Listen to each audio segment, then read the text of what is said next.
qu'alors qu'au départ, la procédure était devant le tribunal judiciaire de Meaux, à compter de 2012, comme il y a eu création en France d'un pôle spécialisé dans la poursuite des crimes contre l'humanité, eh bien, c'est ce pôle spécialisé au tribunal judiciaire de Paris, qui dépend maintenant de ce qu'on appelle le PNAT, c'est-à-dire le parquet national antiterroriste, qui a poursuivi les investigations avec des magistrats spécialisés, à la différence de ce qui était le cas antérieurement, où c'était des juges d'instruction, on va dire, de droit commun, qui avaient pu investiguer. Donc, on a maintenant beaucoup plus de moyens, sachant que les poursuites, c'est pour crimes contre l'humanité, disparition forcée et crimes de torture. On parle de 300 personnes qui ont été en plus odieusement trompées à leur retour au beach de Brazzaville parce qu'on leur avait garanti la sécurité et qui ont été massacrés. C'est un massacre. Et un massacre, ça ne s'oublie pas, ça ne se pardonne pas et ça doit se combattre en termes d'impunité. Alors, au Congo-Brazzaville lui-même, c'est applicable, hein, c'est la constitution actuelle du Congo-Brazzaville. Donc, si M. Sassou Nguesso quitte le pouvoir ou est renversé au Congo-Brazzaville, à l'intérieur du pays, ça prive de possibilité a priori de le poursuivre. Et ça, c'est un problème intérieur au Congo-Brazzaville. En revanche, la constitution du Congo-Brazzaville ne sera pas opposable à la justice française.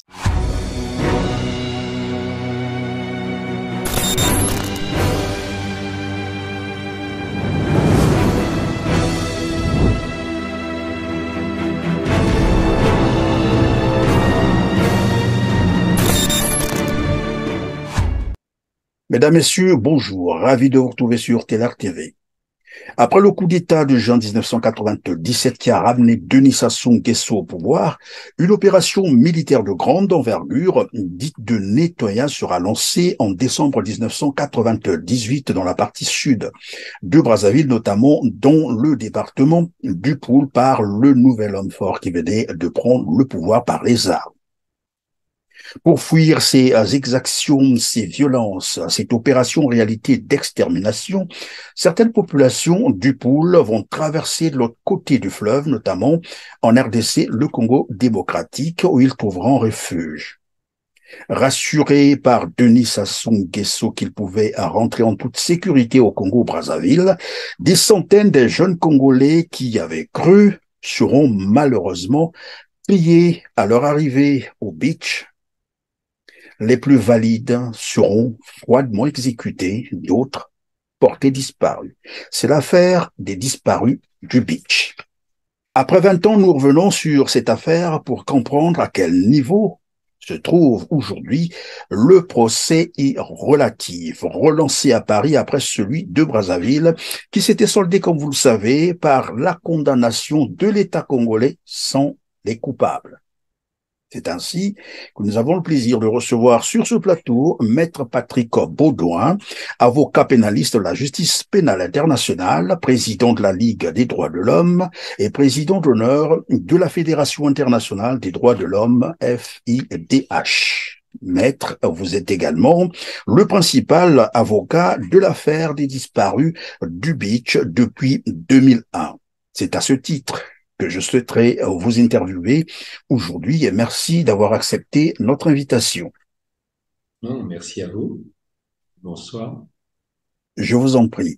Avant de commencer cette interview, Maître, permettez-moi d'inviter nos téléspectateurs à cliquer sur le pouce levé en dessous de cette vidéo, de partager au maximum cette émission pour mieux vulgariser l'information et de laisser un petit commentaire à la fin de cette émission. Moi, c'est Christian Perrin, si vous nous avez rejoints pour la première fois sur Télar TV. Cela dit, je reviens à vous, Maître Baudouin. Après le petit rappel du contexte des événements qui ont précédé les crimes contre l'humanité, j'ai dit, il y a eu un procès à Brazzaville qui s'est soldé malheureusement par la condamnation de l'État congolais sans les coupables. Mais dans le même temps, on aurait parlé de l'autorité de l'affaire jugée. Comment expliquer que cette affaire soit reprise au niveau de la France? Oui, alors juste un très bref rappel hein, par rapport à ce que vous avez parfaitement indiqué de la chronologie de l'affaire. Bon, c'est une affaire qui a été lancée sur la base d'une plainte, d'une saisine du procureur en décembre 2001. Pourquoi la justice française a-t-elle été compétente? Parce que l'une des personnes concernées, suspectées, on va dire, c'est-à-dire le général Norbert Dabira, se trouvait sur le territoire français. Il a une résidence près de Meaux. Donc c'est de ce fait, parce qu'il avait une résidence en France, que la justice française a pu être saisie.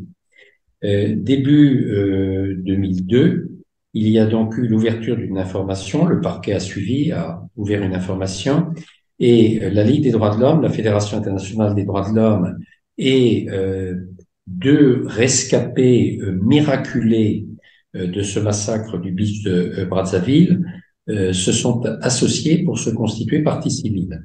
Donc il y a eu une instruction ouverte d'abord devant le tribunal judiciaire de Meaux.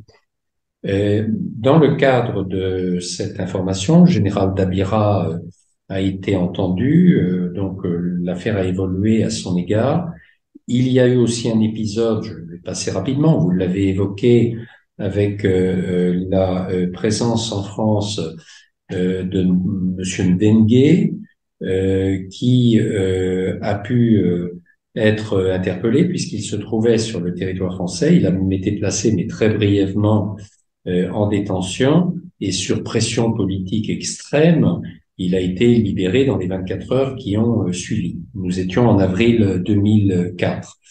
Ensuite, du côté du Congo-Brazzaville, des autorités du Congo-Brazzaville, et en lien, je le dis vraiment étroit, avec les autorités françaises, les deux justices ont coopéré pour tenir à Brazzaville un procès parfaitement mascarade au mois d'août 2005, qui s'est traduit d'une façon vraiment, c'est un scoop dans un scud, on dit plus exactement, dans le paysage judiciaire, c'est-à-dire un procès au terme duquel on a dit, bah oui, il y a des responsables, mais il n'y a pas de coupables.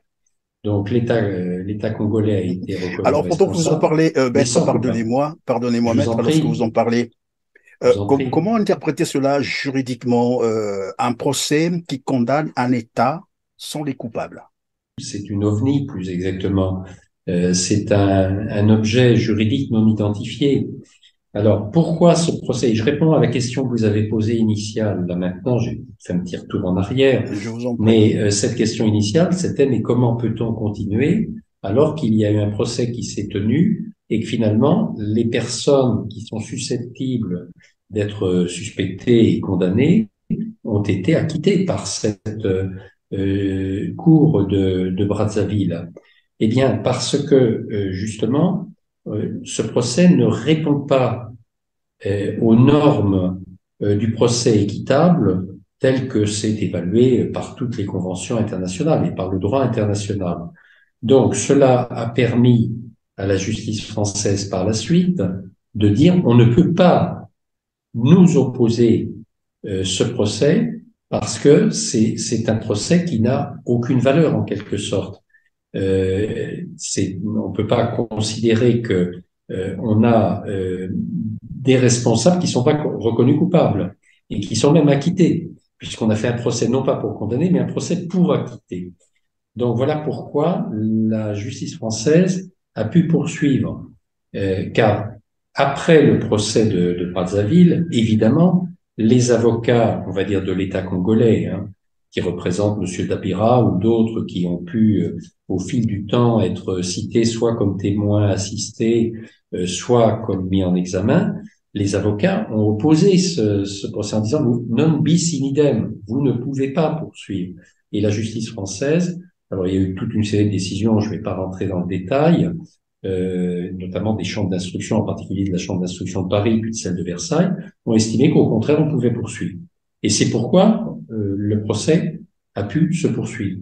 Bon, de la même manière, l'État congolais avait saisi la Cour internationale de justice pour que la Cour internationale de justice dise que la justice française n'était pas compétente parce que seule la justice congolaise l'était. Et là aussi, bon, je simplifie, mais l'État congolais s'est fait retoquer. C'est-à-dire que la Cour internationale de justice a dit que la procédure pouvait se poursuivre en France.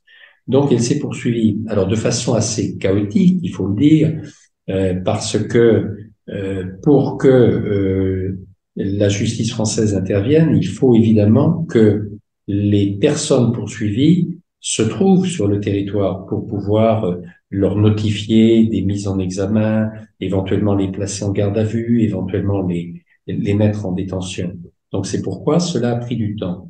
Étant précisé, je termine sur cette présentation de procédure, qu'alors qu'au départ, la procédure était devant le tribunal judiciaire de Meaux, à compter de 2012, comme il y a eu création en France d'un pôle spécialisé dans la poursuite des crimes contre l'humanité, eh bien, c'est ce pôle spécialisé au tribunal judiciaire de Paris, qui dépend maintenant de ce qu'on appelle le PNAT, c'est-à-dire le parquet national antiterroriste, qui a poursuivi les investigations avec des magistrats spécialisés, à la différence de ce qui était le cas antérieurement, où c'était des juges d'instruction, on va dire, de droit commun, qui avaient pu investiguer. Donc, on a maintenant beaucoup plus de moyens, sachant que les poursuites, c'est pour crimes contre l'humanité, disparition forcée et crimes de torture.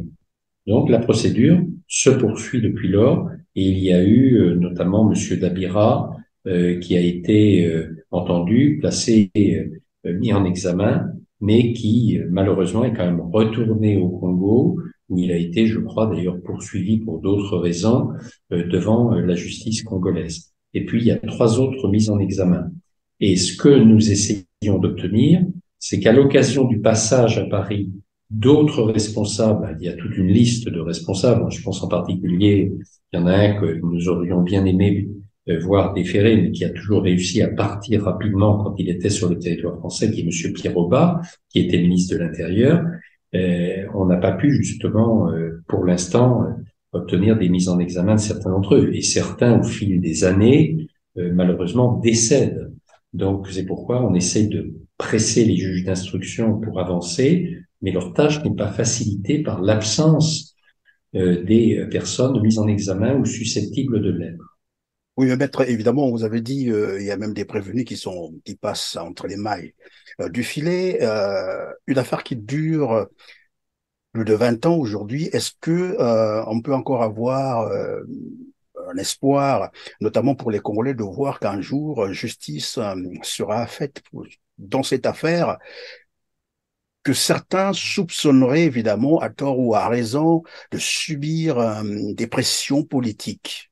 Parce qu'en dehors de celui qui passe, comme vous l'avez cité, entre les mailles du filet, on a connu un épisode où un général, notamment Jean-François Ndengue, qui avait été interpellé et qui avait été libéré, notamment parce qu'il y aurait eu une pression politique quelque Oui, part. alors je confirme que ça ne pouvait être que sur pression politique, hein. Il avait été placé en détention sur mandat de dépôt le soir vers 11 heures à la prison de la Santé. Et dans la nuit même, à 2 heures du matin, la présidente de la Chambre de l'instruction a été tirée de son lit, littéralement, pour venir siéger au palais de justice à la demande du parquet, lequel parquet dépend des autorités politiques, hein, du ministère de la Justice, pour prendre une décision de mise en liberté immédiate. Donc là, il y a, comme on dit, pour schématiser, il n'y a pas photo. C'était une intervention politique. Aujourd'hui, il y a 2 motifs de difficulté, entre autres, il y en a d'autres. Le premier, c'est ce que j'expliquais, c'est que les juges d'instruction, je pense qu'aujourd'hui, au pôle crimes contre l'humanité, sont assez déterminés à poursuivre la procédure et à avancer s'ils le peuvent. Et la difficulté pour eux, c'est d'avoir la présence, je l'ai déjà indiqué, la présence sur le territoire français de quelques-uns des responsables de ce massacre qui peuvent être inculpés pour crimes contre l'humanité ou pour crimes de torture ou crimes de disparition forcée, et donc poursuivis et placés en main de justice, si on peut dire, ici sur le territoire français. Et à plusieurs reprises, avec mes amis congolais, et y compris avec les victimes que je défends, ou les familles de victimes, puis avec d'autres avocats, puisque par la suite, il y a eu d'autres constitutions de partie civile pour des victimes ou familles de victimes, nous essayons de voir s'il n'y a pas le passage sur le territoire français de telle ou telle de ces personnes et de le signaler tout de suite au juge d'instruction. Mais c'est une vraie difficulté. Elle n'est pas insoluble parce que on sait quand même que malgré tout, ces personnes qui aiment bien la France, qui aiment bien Paris, y compris les grands hôtels parisiens, viennent de temps en temps ici. La deuxième difficulté, vous l'avez rappelé, elle n'est pas niable, elle est évidente, elle est constante. C'est une difficulté politique. Et même si aujourd'hui, Monsieur Sassou Nguesso n'est plus, je dirais, dans la même odeur de sainteté qu'il l'était il y a 20 ans vis-à-vis des autorités politiques françaises, il est encore un personnage quasi incontournable de ce qui reste de la France-Afrique. Et on a quand même vu que Monsieur Macron, peut-être en se pinçant le nez, c'est sûr, mais a quand même jugé utile de faire une escale, certes rapide, mais une escale à Brazzaville lors de son dernier séjour en Afrique et de rencontrer Monsieur Sassou Nguesso. Donc c'est vrai que il peut y avoir de la part du parquet en particulier de nouvelles interférences sur ordre politique. C'est moins vrai quand même aujourd'hui parce qu'on a ce pôle qui est assez indépendant, un parquet même au pôle qui est pas totalement, qui a pas totalement les mains libres, mais beaucoup plus que par le passé et moins de poids politique en France de la part de Monsieur Sassou Nguesso. Donc, pour répondre à votre question, moi, je suis un avocat au long cours, je suis dans des procès, je suis dans l'affaire, j'ai eu l'occasion de le rappeler récemment, par exemple, de l'affaire de l'assassinat des moines de Tibérine, hein, qui est une très vieille affaire. Bon, je suis sans être avocat de très près, une très vieille affaire, la plus ancienne, qui est celle de l'enlèvement et de l'assassinat de Ben Barka. Ce sont des affaires qui sont toujours pendantes.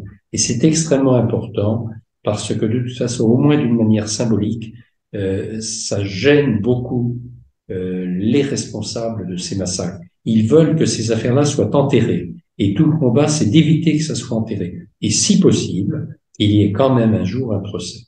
Ça sera difficile, c'est loin d'être évidemment certain, mais ce n'est pas impossible et il faut continuer à se battre en ce sens. Vous avez dit, il y a une liste des prévenus et que là, vous lancez d'ailleurs un appel de sorte que si jamais on pouvait les percevoir dans Paris ou en France, ils soient signalés. Et nous savons également que la plupart d'entre eux aujourd'hui se déplacent avec plusieurs passeports, avec des identités différentes. Est-ce qu'il y a un mécanisme pour les identifier malgré cette ruse?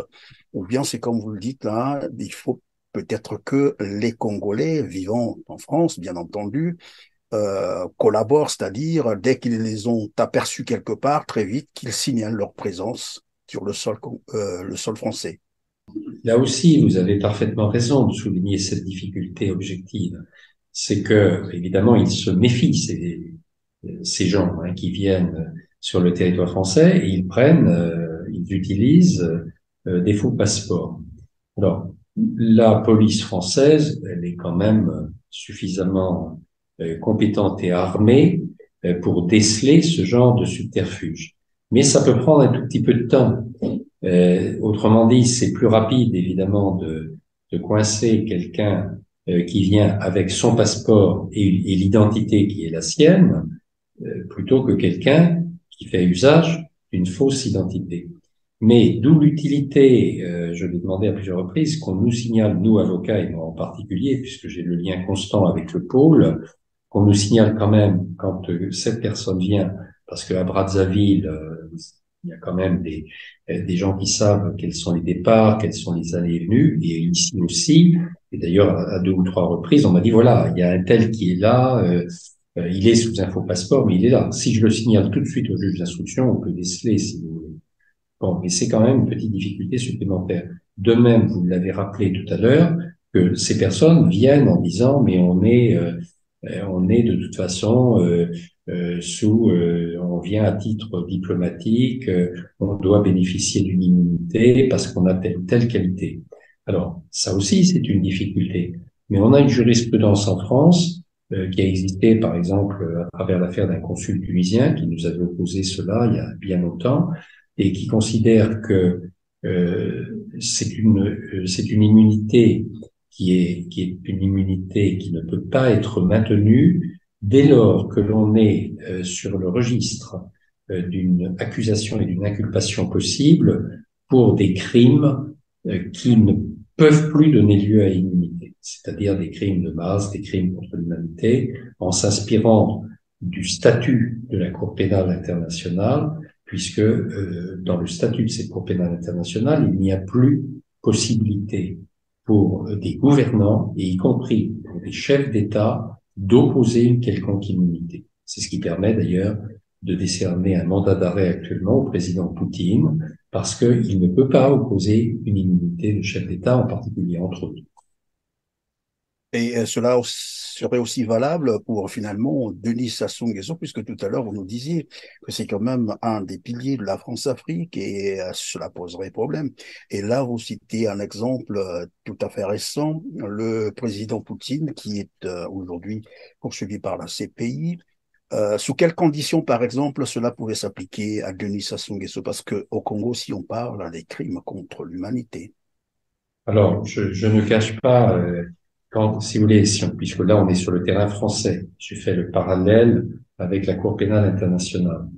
Avec la Cour pénale internationale, ça nous permet d'avoir un argument vis-à-vis, je dirais, de personnes dont on peut contester le droit à immunité, en quelque sorte, c'est-à-dire des ministres, Pour un chef d'État en exercice, au regard du droit français actuel tel qu'il est appliqué, malheureusement, on nous opposerait l'immunité du chef d'État, en l'espèce M. Sassou Nguesso. Donc il est vrai, il ne s'agit pas de raconter des histoires juridiques, de commettre des erreurs juridiques, que ce n'est pas possible aujourd'hui, au regard du droit français tel qu'il existe, de lever l'immunité d'un chef d'État étranger. C'est clair. Donc on ne peut pas. On l'avait visé dans la plainte, M. Sassou Nguesso. Pourquoi l'avait-on visé? On savait très bien déjà en 2001, et c'est toujours vrai malheureusement aujourd'hui, qu'il bénéficie d'une immunité. Parce qu'on a un espoir, c'est qu'il cesse d'être chef d'État. On a vu dans d'autres États, pas si lointains, en Afrique et ailleurs, des chefs d'État qui étaient installés de longue date, et qui ont fini, je pense au Soudan par exemple, ou d'autres contrées, qui finissent par être renversés. Donc ce jour-là, la personne qui était chef d'État perd évidemment son immunité. Mais ce n'est qu'à ce moment-là qu'on pourrait sérieusement envisager des poursuites effectives en France contre lui. Oui, mais apparemment, dans le cas de Denis Sassou Nguesso, il a probablement tout anticipé parce que dans la nouvelle constitution congolaise du 6 novembre 2015, qu'il venait d'ailleurs d'imposer aux Congolais, il y a un article 96, je vais me permettre de le lire. Voici ce qu'il dit. Aucune poursuite pour des faits qualifiés crime ou délit ou pour manquement grave à des devoirs commis à l'occasion de l'exercice de sa fonction ne peut plus être exercée contre le président de la République après la cessation de ses fonctions. La violation des dispositions ci-dessus constitue le crime de forfaiture ou de haute trahison, conformément à la loi. Voilà un article qu'il a inséré dans la constitution du Congo-Brazzaville, de sorte que même s'il n'est plus président, il ne peut plus être poursuivi, malgré Alors, les crimes. Et c'est bien écrit, hein, crime. oui, Crime non, ou, mais voilà. il est pas le seul à avoir fait ça, et je vais vous citer un précédent. C'est une constitution sur mesure, évidemment, c'est ce qu'on appelle l'auto-immunité. Je m'accorde l'immunité. Alors, au Congo-Brazzaville lui-même, c'est applicable. C'est la constitution actuelle du Congo-Brazzaville. Donc, si M. Sassou Nguesso quitte le pouvoir ou est renversé au Congo-Brazzaville, à l'intérieur du pays, ça prive de possibilité a priori de le poursuivre. Et ça, c'est un problème intérieur au Congo-Brazzaville. En revanche, la constitution du Congo-Brazzaville ne sera pas opposable à la justice française. Elle ne sera pas opposable à la justice française. Et là, on a par exemple un précédent, il y en a d'autres. Mais je vais vous en citer un qui concerne la Mauritanie. En Mauritanie, il y a un certain nombre d'années, a été poursuivi en France un officier mauritanien qui était venu sur le territoire français, qui a été poursuivi et condamné, in fine, pour crime de torture. Et cet officier, représenté par des avocats, avait soulevé le fait qu'en Mauritanie, il y avait une loi qui avait été prise, un peu de même nature là, que la réforme de la Constitution, qui était une loi d'amnistie. pour tous les crimes qui avaient pu être commis de torture, d'enlèvement et autres en Mauritanie. Et donc les avocats avaient opposé cette loi d'amnistie en disant vous ne pouvez pas poursuivre.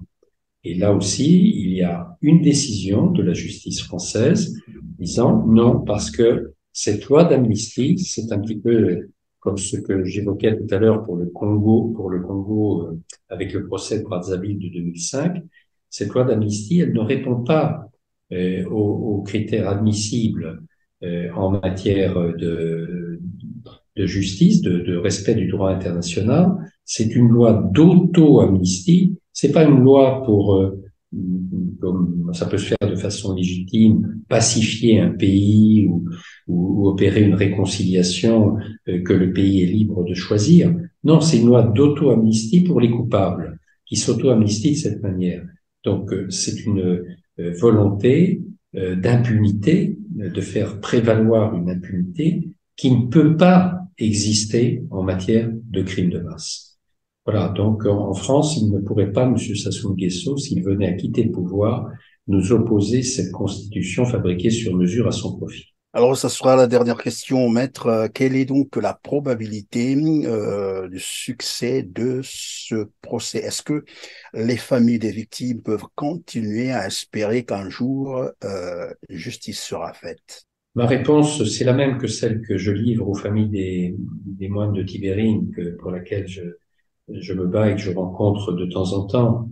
C'est de dire ce n'est pas impossible et par conséquent, il faut conserver l'espoir, conserver l'esprit combatif et espérer qu'il y aura, en Algérie par exemple, c'est vrai également, qu'il y aura un changement de régime qui nous permettra d'avancer pour que justice soit faite à un moment ou à un autre.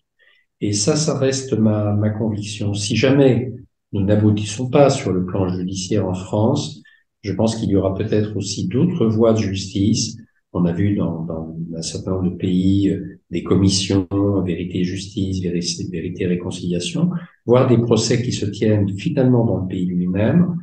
Ce sont des espoirs lointains. Aujourd'hui, on a le sentiment que c'est bloqué, mais il faut surtout pas céder au découragement.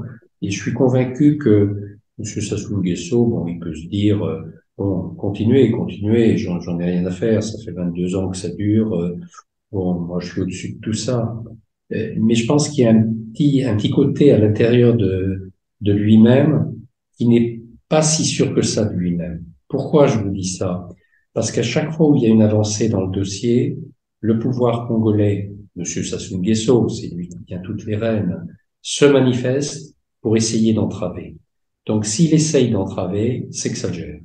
Et si ça gêne, c'est tant mieux. Et ce que je voudrais dire peut-être en guise de conclusion de notre entretien, c'est que nous sommes quand même, parce que quand on fait du droit, on en oublie parfois la substance et la chair de la souffrance. Et ça, il faut jamais l'oublier. Si ce combat il est mené, c'est pas pour le plaisir du droit seulement. C'est parce qu'il y a eu des victimes, il y a des familles de victimes, des gens qui souffrent, qui ont souffert, et dans le cadre de crimes de masse. Et là, on parle, je le dis souvent, on parle pas du vol d'un véhicule. On parle de 300 personnes qui ont été en plus odieusement trompées à leur retour au beach de Brazzaville parce qu'on leur avait garanti la sécurité et qui ont été massacrées. C'est un massacre. Et un massacre, ça ne s'oublie pas, ça ne se pardonne pas et ça doit se combattre en termes d'impunité. Merci. Et donc, c'est la fin de cette émission. Mesdames, Mesdemoiselles et Messieurs, merci de nous avoir suivis. Je vais simplement vous rappeler de cliquer sur le pouce levé en bas de cette vidéo si vous avez oublié de le faire, de partager cette émission pour vulgariser l'information et de laisser un petit commentaire, ça fait du bien. Merci donc de nous avoir suivis. On se retrouve très bientôt. Merci.